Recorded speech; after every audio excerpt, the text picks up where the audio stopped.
Good morning students.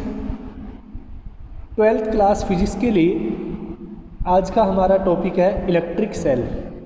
देखिएगा, इससे पहले जो हमारा टॉपिक था कॉम्बिनेशन ऑफ रेसिस्टेंस, वो क्लियर हो गया था।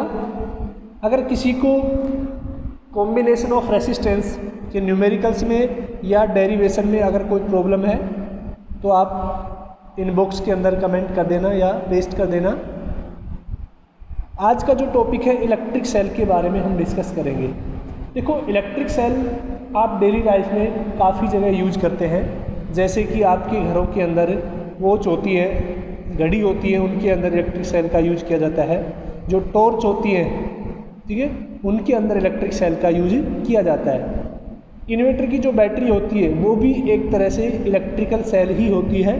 ऐसे ही बाइक के अंदर, कार के अंदर जो स्टार्ट करने के काम आती है, यानी जो सेलअप के अंदर एनर्जी देती है, वो भी क्या होते हैं, इलेक्ट्रिक सेल होते हैं।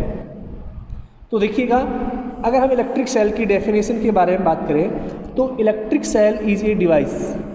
ये एक डिवाइस होता है जिसका मेन यूज क्या होता है, it maintain the potential difference between 2 points of any electric circuit.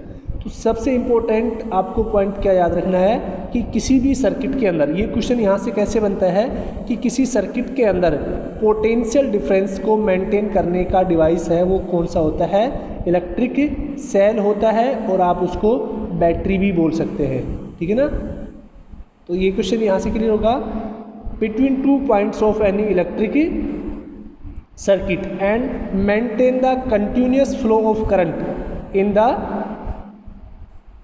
Circuit. यानी जो सर्किट के अंदर है वो करंट का जो फ्लो है उसी को भी क्या करता है, कंटिन्यूअसली मेंटेन करता है। क्यों? क्योंकि अभी हम एक टर्म्स पढ़ेंगे, इलेक्ट्रोमोटिव फोर्स, EMF, यानी जो चार्ज पार्टिकल्स हैं उनके ऊपर बैटरी एक फोर्स लगाती है, जिससे क्या करते हैं, वो चार्ज पार्टिकल्स लगातार रन करते हैं या लगातार मूव करते हैं कंडक्टर के अंदर, जिससे क्या होता है, फ्लो ऑफ चार्ज की वजह से इलेक्ट्रिक करंट फ्लो होता है। तो देखिएगा, हम चलते हैं डायग्राम के अंदर। तो यहाँ पर जो ये इंस्ट्रूमेंट है इसको हम क्या बोलते हैं, इलेक्ट्रिक सेल। देखिएगा, अगर एक ही सेल है, ये तो सेल कहलाता है। अगर एक से ज़्यादा है, जैसे इस तरह से अगर हम बना दें कि ये सिंबल है, इसके अंदर क्या है, 2 या 2 से अधिक जो सेल हैं वो क्या कहलाते हैं, बैटरी कहलाते हैं। क्लियर। अब देखिएगा, हम नेक्स्ट बात करते हैं कि जो इलेक्ट्रिक सेल है, ठीक है ना, वो केमिकल एनर्जी को किसके अंदर कन्वर्ट करता है, इलेक्ट्रिकल एनर्जी के अंदर। क्लियर। केमिकल एनर्जी कैसे, कि जब हम इलेक्ट्रिक सेल को चार्ज करते हैं, यानी जब हम उसको चार्ज करते हैं उस टाइम तो बच्चों इलेक्ट्रिकल एनर्जी केमिकल एनर्जी के फॉर्म में स्टोर हो जाती है, किसके अंदर, सेल के अंदर। लेकिन जैसे ही हम उसको यूज करना स्टार्ट करते हैं तो जो केमिकल एनर्जी स्टोर है, जैसे कि आप इन्वर्टर से फ़ैन चलाते हैं या बल्ब को जलाते हैं, तो उस टाइम क्या होता है, फ़ैन किससे चलता है, फ़ैन इलेक्ट्रिकल एनर्जी से चलता है। और वो इलेक्ट्रिक एनर्जी कहाँ से आ रही है, जो आपके इन्वर्टर की बैटरी है उसके अंदर इलेक्ट्रोलाइट होते हैं, उनके अंदर कुछ केमिकल रिएक्शन होती हैं, कुछ केमिकल रिएक्शन होने से केमिकल एनर्जी किस में कन्वर्ट होती है, इलेक्ट्रिकल एनर्जी के अंदर, ठीक है ना। अब सेल के अंदर देखिए क्या होता है, 2 रोड होती है, ठीक है ना, जिनको हम क्या बोलते हैं, इलेक्ट्रोड बोलते हैं। ध्यान रखना कि 2 डिफरेंट मेटल की रोड होती हैं, ठीक है, जिनको हम इलेक्ट्रोड बोलते हैं, ठीक है ना। जो ये रोड है या प्लेट्स, ठीक है ना, ये प्लेट्स हैं, ये क्या होती हैं, उस एक सॉल्यूशन में, जिसको हम क्या बोलते हैं, इलेक्ट्रोलाइट बोलते हैं, उसके अंदर इमर्ज होती हैं, यानी उसके अंदर डूबी हुई होती हैं, ठीक है ना। When the plates are immersed into the electrolyte solution, then there is a plate become positive charge and other plate become negative charge। तो एक पॉजिटिव चार्ज हो जाती है और एक कौन सी हो जाती है, नेगेटिव चार्ज। इनको बच्चों हम कैथोड भी बोलते हैं और एनोड भी बोलते हैं, ठीक है ना। कैथोड हमेशा कौन सा होता है, पॉजिटिव चार्ज होता है और एनोड कैसा होता है, नेगेटिव चार्ज होता है, ठीक है ना। अब देखिएगा, inside a cell there is a chemical reaction, cell के अंदर क्या होता है, एक केमिकल रिएक्शन होती है जिसकी वजह से क्या होता है, केमिकल एनर्जी किस में कन्वर्ट होती है, इलेक्ट्रिकल एनर्जी के अंदर। देखिएगा, अगर मैं डायग्राम से समझाता हूँ यहाँ से, तो इलेक्ट्रिक सेल का अगर हम डायग्राम बनाएं तो ये बच्चों आउटर होता है, एक इंसुलेटरी सरफेस होती है, ठीक है ना, जैसे प्लास्टिक वगैरह का जो कवर है, आप इन्वर्टर की बैटरी देखते हैं उसमें क्या होता है कि ये दो मेटल की क्या लगी होती हैं, अलग अलग मेटल की प्लेट्स लगी होती हैं। जैसे हमने एक प्लेट ये लगा दी और एक प्लेट ये लगा दी, इनको बच्चों इलेक्ट्रोड बोलते हैं, ठीक है। एक पर प्लस होता है और एक पर क्या होता है, माइनस होता है। और इसके अंदर बैटरी के अंदर क्या होता है, एक लिक्विड सॉल्यूशन भरा होता है, जिस सॉल्यूशन को हम क्या बोलते हैं, इलेक्ट्रोलाइट। तो ये जो प्लेट्स हैं इस सॉल्यूशन के अंदर क्या होती हैं, इमर्ज होती हैं, डूबी हुई होती हैं। आपने देखा होगा ना कि कई बार इलेक्ट्रोलाइट कंसंट्रेट हो जाता है, गाढ़ा हो जाता है, तो आप बैटरी के अंदर पानी डालते हैं, ठीक है ना। तो पानी क्यों डालते हैं कि जो इलेक्ट्रोलाइट है वो कंसंट्रेट होने से इसके जो आयन्स हैं, हमने पढ़ा था कि इलेक्ट्रोलाइट का जो चार्ज कैरियर है वो आयन्स होते हैं। तो जब ये कंसंट्रेट हो जाएगा, ठीक है ना, उस टाइम क्या होगा, जो आयन्स है वो बहुत स्लोली मूव कर पाते हैं, जिससे क्या होता है कि इलेक्ट्रिक करंट कम जनरेट हो पाता है। इसलिए हम इसके अंदर क्या होता है, पानी डालते हैं। यहाँ पर कुछ होल बने होते हैं जिनके अंदर से हम क्या करते हैं, इसके अंदर कोई भी लिक्विड डालते हैं, पानी आता है एक तरह का। तो इस बैटरी का मेन काम क्या होता है, सर्किट के अंदर पोटेंशियल डिफरेंस को मेंटेन करना, यानी करंट को कंटिन्यूस फ्लो करना, ठीक है ना। ये देखिएगा, इसको हम रिचार्जेबल बैटरी भी बोलते हैं, यानी इसको हम बार बार चार्ज कर सकते हैं, बार बार डिस्चार्ज हो सकती है, बार बार अगेन चार्ज हो जाएगी, फिर डिस्चार्ज हो जाएगी। एक जो आपके ड्राई सेल आते हैं, आपने देखा होगा कि जैसे घड़ी के सेल वगैरह होते हैं इस तरह के, जिनको हम ड्राई सेल बोलते हैं, प्राइमरी सेल, उनके अंदर क्या होता है कि उनके अंदर भी एक इलेक्ट्रोड लगा होता है, वो इस तरह से आपने देखा होगा, एक ब्लैक कलर का होता है कार्बन का इलेक्ट्रोड, ठीक है, बीचों। और यहाँ पर जो है एक ब्लैक कलर का पाउडर सा भरा होता है ड्राई, इसके अंदर लिक्विड होता है और इसके अंदर कैसा होता है, ड्राई पाउडर होता है। तो ये क्या होता है, वन टाइम यूज हो सकती है, ठीक है ना, वन टाइम, यानी एक बार आप डिस्चार्ज होगी अगर ये सेल, तो हम इसको वापस से चार्ज नहीं कर सकते। तो इस सेल के अंदर भी देखो प्लस और माइनस होते हैं दोनों। जो ये वाली होती है यहाँ पर प्लस होता है, और जो नीचे का यहाँ पर ये बच्चों, ये भी जो बेस है ये भी मेटल का बना होता है, ये कौन सा होता है, नेगेटिव टर्मिनल होता है। बैटरी के अंदर तो ऑलरेडी प्लस और माइनस निकले होते हैं, सेल के अंदर क्या होता है, आप कभी सेल को देखना कि ये एक इलेक्ट्रोड होता है, यहाँ पर एक मेटल की कैप लगी होती है, वो पॉजिटिव होता है और उसके साथ लिखा भी होता है, और नीचे वाला क्या होता है, नेगेटिव होता है। और जैसे सेल की जो 12 वोल्ट हो गया या 1.5 वोल्ट हो गया, ये इनकी क्या होता है, पोटेंशियल डिफरेंस होता है। इसके बारे में हम आगे बात करेंगे। तो वापस से हम अपने टॉपिक पर आते हैं बच्चों। तो देखिएगा, अब हम बात करते हैं type of cell. Type of cell क्या होता है कि जो सेल, ठीक है ना, फर्स्ट है प्राइमरी सेल, कि what you mean by primary cell, कि प्राइमरी सेल क्या होता है, वो डायरेक्टली कन्वर्ट किसको करता है, केमिकल एनर्जी को, किसके अंदर, इलेक्ट्रिक एनर्जी को, ठीक है ना, और नॉट रिचार्ज्ड। ये ध्यान रखना कि जो प्राइमरी सेल है उसको हम रिचार्ज नहीं कर सकते, और इसी को ये कैसा होता है, ड्राई होता है। तो यानी जैसे आपका जो घड़ी का सेल है, अगर वो एक बार डिस हो जाता है तो क्या आप उसको दोबारा चार्ज करके यूज कर सकते हैं, नहीं कर सकते। तो उनको हम क्या बोलते हैं, प्राइमरी सेल, यानी जिनको हम बार बार रिचार्ज करके यूज नहीं ले सकते, उनको हम क्या बोलते हैं, प्राइमरी सेल, ठीक है ना। प्राइमरी सेल के जो एग्जाम्पल हैं उनके बारे में डेनियल सेल होता है, ड्राई सेल होता है, ठीक है ना, और लैग्रांजी सेल होता है, वो किसके एग्जाम्पल हैं, प्राइमरी सेल के। सेकेंडरी सेल क्या होता है, जैसे आपकी इन्वर्टर की बैटरी, यानी इसके अंदर क्या होता है, पहले इलेक्ट्रिकल एनर्जी केमिकल एनर्जी की फॉर्म में स्टोर होती है। यानी जब हम उसको चार्ज करते हैं उस टाइम क्या होता है कि इलेक्ट्रिकल एनर्जी केमिकल एनर्जी की फॉर्म में स्टोर होती है, और फिर जब रिक्वायरमेंट होती है उस केस में क्या होता है कि जो केमिकल एनर्जी है वो कन्वर्ट किसके अंदर हो जाती है, इलेक्ट्रिकल एनर्जी के अंदर। ठीक है ना। और सबसे मेन प्रॉपर्टी क्या होती है इनकी कि इनको हम चार्ज कर सकते हैं, यानी वापस से रिचार्ज कर सकते हैं, तो उनको हम क्या बोलते हैं, सेकेंडरी सेल। क्लियर, यहाँ तक कोई दिक्कत? काफ़ी इजी है। सेल के बारे में, सेल क्या होता है, इसका मेन रोल क्या होता है, टाइप ऑफ सेल हमने पढ़ा था, सेकेंडरी सेल और प्राइमरी सेल के बारे में। ठीक है ना। अब देखिएगा, हमेशा किसी भी सेल के अंदर केमिकल एनर्जी स्टोर हो सकती है, ये ध्यान रखना। इलेक्ट्रिक एनर्जी स्टोर नहीं होती है। आपसे बोला जाता है कि एक सेल के अंदर केमिकल एनर्जी स्टोर होती है या इलेक्ट्रिकल एनर्जी, तो आप ध्यान रखना कि सेल के अंदर हमेशा केमिकल एनर्जी ही स्टोर होती है। ठीक है ना। अब नेक्स्ट बात करते हैं हम, potential difference is two type. अब पोटेंशियल डिफरेंस को हम दो कैटेगरीज में डिवाइड करते हैं। एक तो क्या होता है इलेक्ट्रोमोटिव फोर्स, ईएमएफ। मैंने बताया था कि कुछ समय बाद हम ईएमएफ के बारे में पढ़ेंगे, जो बैटरी के अंदर चार्ज वगैरह के ऊपर फोर्स लगाता है, जिससे वो क्या करते हैं, मूव करते हैं। और दूसरा क्या होता है टर्मिनल वोल्टेज या टर्मिनल पोटेंशियल, इसको हम पोटेंशियल डिफरेंस भी बोल सकते हैं सीधा।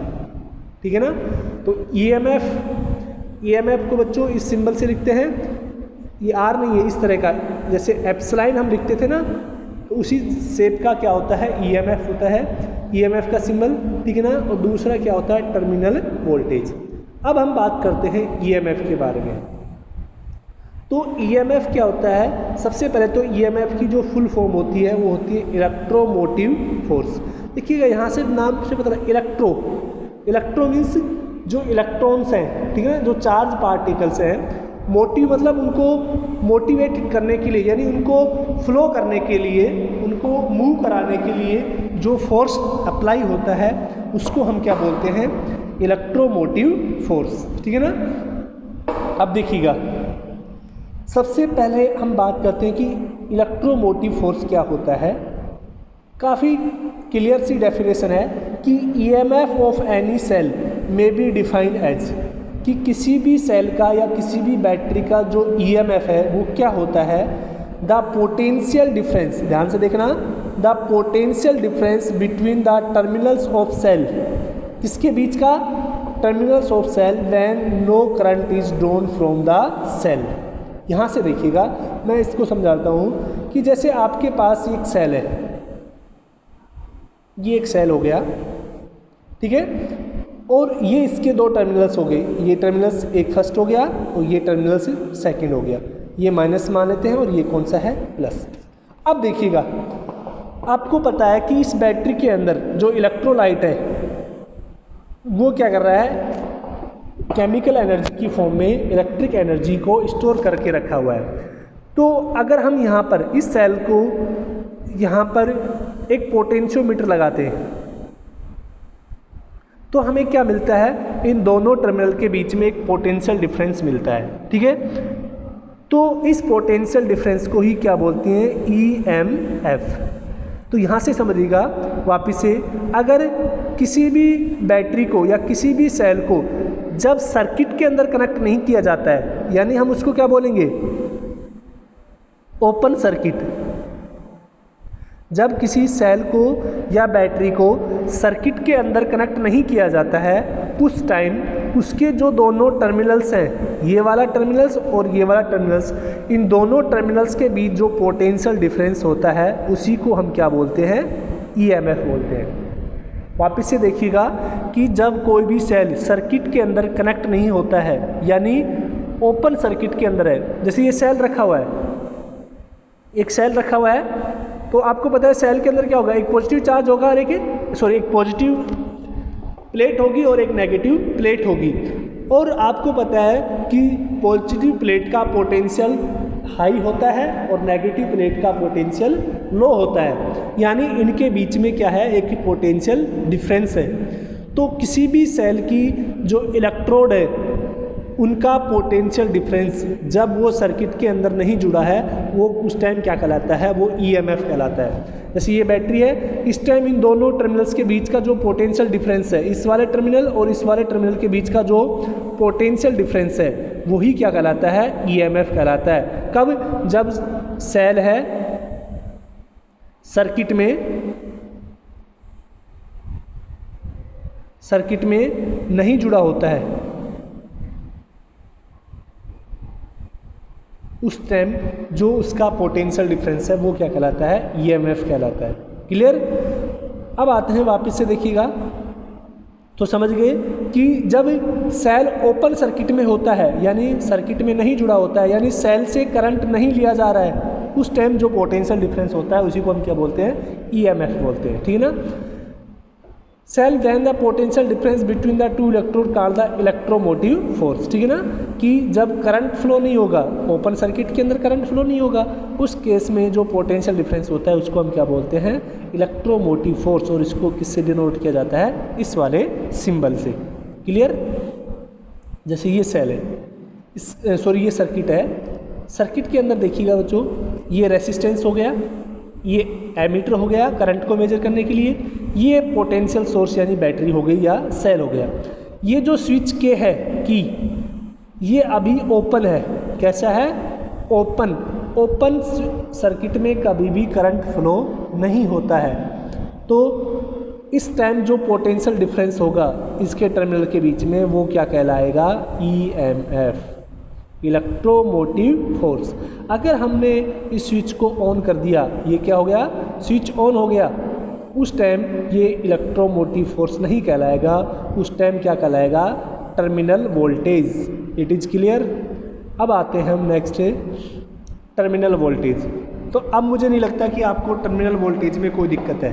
टर्मिनल वोल्टेज क्या होता है कि किसी भी सेल से जब करंट लिया जाता है, समझ लीजिए कि किसी भी सेल जब सर्किट के अंदर करंट फ्लो कराता है, उस टाइम जो पोटेंशियल डिफरेंस होता है उसी को हम क्या बोलते हैं, टर्मिनल वोल्टेज बोलते हैं। जैसे कि अगर हम बात करें इस सर्किट के अंदर, अब इस सर्किट के अंदर देखिएगा क्या डिफरेंस है। यहाँ पर की है वो कैसी है, क्लोज की है, यानी सर्किट क्लोज है। क्लोज सर्किट में हमेशा क्या फ्लो होता है, करंट फ्लो होता है, आई फ्लो होता है। अब देखिए क्या होता है कि जैसे इस बैटरी से इलेक्ट्रिक करंट फ्लो हो जाएगा, तो आप किसी भी, जैसे एक पॉइंट ए हो गया और एक पॉइंट बी हो गया, इन दोनों टर्मिनल या इन दोनों पॉइंट के बीच में अगर हम पोटेंशियोमीटर यानी वोल्ट मीटर कनेक्ट करें, तो जो ये वोल्ट मीटर जितनी रीडिंग दिखाता है वो क्या कहलाता है, टर्मिनल वोल्टेज। और टर्मिनल वोल्टेज को बच्चों हम पोटेंशियल डिफरेंस भी बोल सकते हैं। ठीक है ना? टर्मिनल वोल्टेज को ही हम क्या बोलते हैं, पोटेंशियल डिफरेंस। तो आई होप आपको क्लियर हो गया होगा कि ईएमएफ क्या होता है, इलेक्ट्रोमोटिव फोर्स क्या होता है। जब सर्किट के अंदर से करंट नहीं लिया जाता है उस टाइम बैटरी के टर्मिनल्स के बीच का जो पोटेंशियल डिफरेंस है वो ही ईएमएफ कहलाता है। और जब सर्किट के अंदर बैटरी से करंट लेना स्टार्ट कर देते हैं तो वो क्या कहलाता है, टर्मिनल वोल्टेज। ठीक है? अब internal resistance of a cell, कल हमने किया होता है एक सर्किट के अंदर, जैसे कि अब वहाँ पर काफ़ी रेसिस्टेंस जुड़े हुए थे, जो हमारा रिजल्टेंट आया था उसका 7 ओम आया था। और उसके बाद हमने गिवन था कि जो बैटरी का इंटरनल रेसिस्टेंस है वो कितना है, 1 ओम है। तो हम इंटरनल रेसिस्टेंस के बारे में डिस्कस किया था कि कल जो नेक्स्ट टॉपिक है उसके अंदर हम इंटरनल रेसिस्टेंस के बारे में पढ़ेंगे। तो आज का हमारा नेक्स्ट टॉपिक है internal resistance. What is internal resistance? देखिएगा नाम से ही पता है इंटरनल रेसिस्टेंस यानी जो अंदर का रेसिस्टेंस है उसको हम क्या बोलते हैं, इंटरनल रेसिस्टेंस। अब देखिएगा इंटरनल रेसिस्टेंस होता क्या है। जैसे ये आपके पास एक सेल है, ये इसका प्लस और माइनस 2 इलेक्ट्रोड है या 2 प्लेट है। अब ये दोनों प्लेट्स एक इलेक्ट्रोलाइट में इमर्ज होती हैं। एक लिक्विड होता है, एक सॉल्यूशन होता है जिसको हम क्या बोलते हैं, इलेक्ट्रोलाइट। इलेक्ट्रोलाइट। तो ये जो इलेक्ट्रोलाइट होता है बच्चों, एक तरह का क्या होता है, ये कंडक्टर होता है। जैसे हमने इसके अंदर क्या फिल कर दिया, एक इलेक्ट्रोलाइट फिल कर दिया, ठीक है। अब देखिएगा, जब भी कोई इलेक्ट्रॉन्स है या आयंस है, इलेक्ट्रोलाइट के अंदर फ्लो ऑफ चार्ज किसकी वजह से होता है, आयंस की वजह से, ठीक है ना। तो जब भी कोई आयंस है वो जब ऐसे फ्लो होता है तो वो क्या करता है, इस इलेक्ट्रोलाइट से पास होता है। जैसे यहाँ पर आयन है, नेगेटिव आयन है और एक पॉजिटिव आयन है, तो नेगेटिव आयन पॉजिटिव प्लेट की तरफ मूव करेगा और पॉजिटिव आयन किधर मूव करेगा, नेगेटिव प्लेट की तरफ मूव करेगा। तो जब आयन इस इलेक्ट्रोलाइट के अंदर से मूव करता है तो ये इलेक्ट्रोलाइट है उसके ऊपर एक रेसिस्टेंस अप्लाई करता है। क्या अप्लाई करता है, रेसिस्टेंस। तो इस इलेक्ट्रोलाइट का रेसिस्टेंस ही क्या कहलाता है, इंटरनल रेसिस्टेंस। Internal resistance. और बच्चों इंटरनल रेसिस्टेंस को हम स्मॉल r से लिखते हैं। जो एक्सटर्नल रेसिस्टेंस होता है उसको हम कैपिटल R से लिखते हैं, लेकिन जो इंटरनल रेसिस्टेंस होता है उसको हम स्मॉल r से राइट डाउन करते हैं। तो समझ गए इंटरनल रेसिस्टेंस क्या होता है, कि किसी भी सेल या बैटरी के अंदर जो इलेक्ट्रोलाइट और प्लेट्स लगी होती हैं उनका जो रेसिस्टेंस है वो क्या कहलाता है, इंटरनल रेसिस्टेंस। क्योंकि देखो कोई भी ऐसा इलेक्ट्रॉनिक डिवाइस या कोई भी ऐसा कंडक्टर पॉसिबल नहीं है जिसके पास रेसिस्टेंस नहीं होगा, क्योंकि चाहे कितना ही बेस्ट कंडक्टर हो, हाँ अगर दो मेटल हैं, एक मेटल का रेसिस्टेंस कम हो सकता है दूसरे का ज़्यादा हो सकता है, लेकिन ऐसा पॉसिबल नहीं होगा कि दोनों के साथ यानी दोनों या किसी एक के पास रेसिस्टेंस जीरो हो जाए। क्लियर। तो अब आई होप समझ में आ गया होगा आपको कि what is internal resistance. The resistance of electrolyte and plates of a battery known as internal resistance. Next आते हैं, देखिएगा तो समझ गए कि it is defined as opposition effect of the electrolyte. Electrolyte के ऊपर जो अपोजिशन इफेक्ट है, यानी प्लस वाला इलेक्ट्रोलाइट यानी पॉजिटिव आयन है वो नेगेटिव की तरफ मूव करेगा और नेगेटिव आयन है वो पॉजिटिव की तरफ मूव करेगा, ठीक है ना। तो इलेक्ट्रोड क्या होता है कि जो करंट फ्लो होता है उसके अंदर से, तो वो एक ही रेसिस्टेंस अपोज करता है, अप्लाइड करता है, जिसको हम क्या बोलते हैं, इंटरनल रेसिस्टेंस, और इसको स्मॉल r से डिनोट किया जाता है। और ये किस पर डिपेंड करता है बच्चों, इंटरनल रेसिस्टेंस डिपेंड करता है इलेक्ट्रोलाइट पर जो आप उसके अंदर यूज कर रहे हैं। जैसे कि आप मोबाइल की बैटरी होती है, उनके अंदर आपने देखा होगा कि कोई बैटरी होती है लिथियम आयंस की होती है, कुछ बैटरी सोडियम पॉलीमर की होती है, कुछ बैटरियों के अंदर जो इलेक्ट्रोलाइट होता है वो सिलिकॉन यूज किया जाता है। तो एक्चुअल में क्या होता है कि डिफरेंट इलेक्ट्रोलाइट के लिए डिफरेंट क्या होता है, इंटरनल रेसिस्टेंस होता है। अब देखिएगा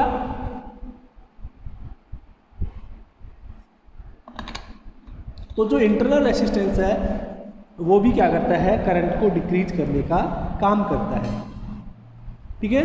तो एक नंबर में अगर आपसे क्या पूछ लिया जाता है कि इंटरनल रेसिस्टेंस की डेफिनेशन, तो क्या होता है, inside the cell current flow from the negative to positive. ये ध्यान रखना कि अंदर की तरफ करंट कैसे फ्लो होता है, नेगेटिव से पॉजिटिव की तरफ, और बाहर की तरफ पॉजिटिव से नेगेटिव की तरफ, ठीक है ना।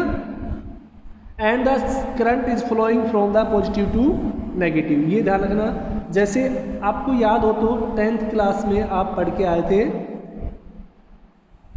मैग्नेटिक फील्ड लाइन, ठीक है ना,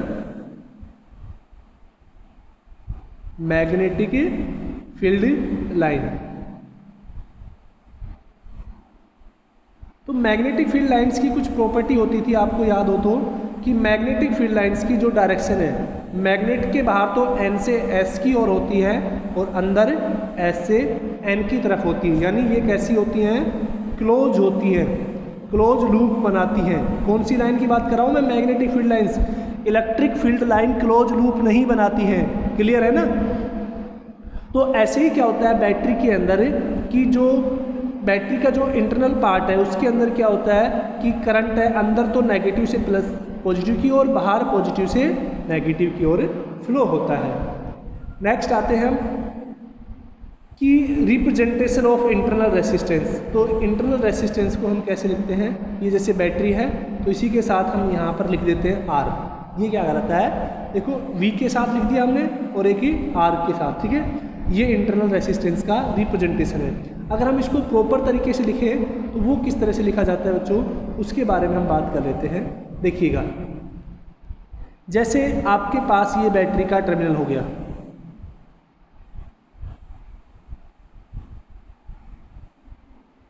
क्या हुआ, देखिएगा ये बैटरी होगी और इसी के साथ अगर हम रेसिस्टेंस कनेक्ट देते हैं और इसको पूरे को एक ही डॉटेड लाइन के अंदर इंसर्ट कर देते हैं इस तरह से,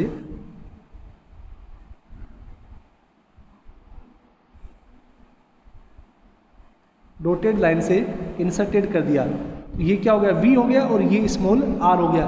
तो ये complete battery with internal resistance कहलाती है। क्लियर।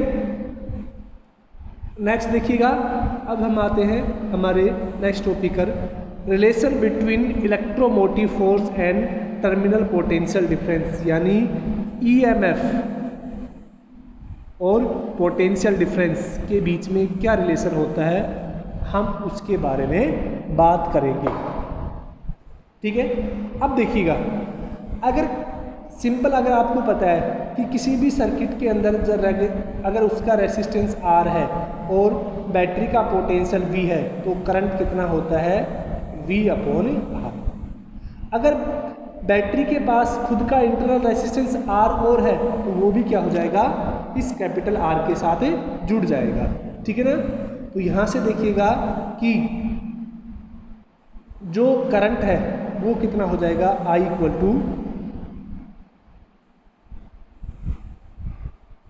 EMF/R + R। ठीक है ना। अब देखिएगा इस सर्किट के अंदर अगर हम बात कर रहे हैं, ठीक है ना, ये एक पोटेंशियल डिफरेंस वोल्टमीटर है, ठीक है ना, जो EMF को मेजर करता है। और अभी देखिएगा, यहाँ से देखिएगा हमने V और EMF को बराबर क्यों लिया है, ध्यान से देखिएगा, सर्किट के अंदर ओपन है, ये कनेक्ट नहीं है, सर्किट क्लोज सर्किट नहीं है, इसलिए करंट की वैल्यू कितनी है, 0। तो आपको पता है जब ओपन सर्किट होता है उस टाइम जो पोटेंशियल डिफरेंस V है वो ही क्या कहलाता है, EMF कहलाता है। ठीक है ना। और जब क्लोज सर्किट हो जाता है उस टाइम हम उसको क्या बोल देते हैं, टर्मिनल वोल्टेज बोल देते हैं। ठीक है ना। तो उस केस में V और E क्या होते हैं, EMF सेम हो जाते हैं, तो इसलिए हम करंट को कैसे लिख देते हैं, इस तरह से रिप्रेजेंट कर देते हैं। क्लियर। अगर सर्किट देखिएगा क्लोज है, यहाँ से सर्किट क्या कर दिया हमने, क्लोज, करंट फ्लो हो रहा है, तो आपको पता है कि जो पोटेंशियल डिफरेंस है वो क्या कहलाता है, टर्मिनल वोल्टेज यानी V कहलाता है। तो देखिएगा यहाँ से कि जो करंट I है, करंट देखिए V = क्या होता है, IR, लेकिन R यहाँ पर क्या है, small r × R। Small r क्या है, इंटरनल रेसिस्टेंस, उसको हमने क्या किया, इक्वेशन फर्स्ट से, देखो ये इक्वेशन फर्स्ट है, यहाँ पर क्या किया, क्रॉस मल्टीप्लाई कर लिया, तो I = क्या हो गया, R × R = EMF। तो यहाँ से इसको मल्टीप्लाई किया हमने कि I × R क्या हो, कैपिटल R, और I × स्मॉल r क्या हो गया, ये वाला = EMF। ठीक है ना। अब देखिएगा ओम्स लॉ से क्या कहता है, IR किसके बराबर होता है, V के बराबर। ठीक है। तो हमने इसकी जगह क्या रख दिया, V रख दिया, तो V + IR = EMF। तो यहाँ से क्या हो गया, V क्या है, टर्मिनल वोल्टेज है, और IR क्या है, इंटरनल रेसिस्टेंस और करंट। ठीक है ना।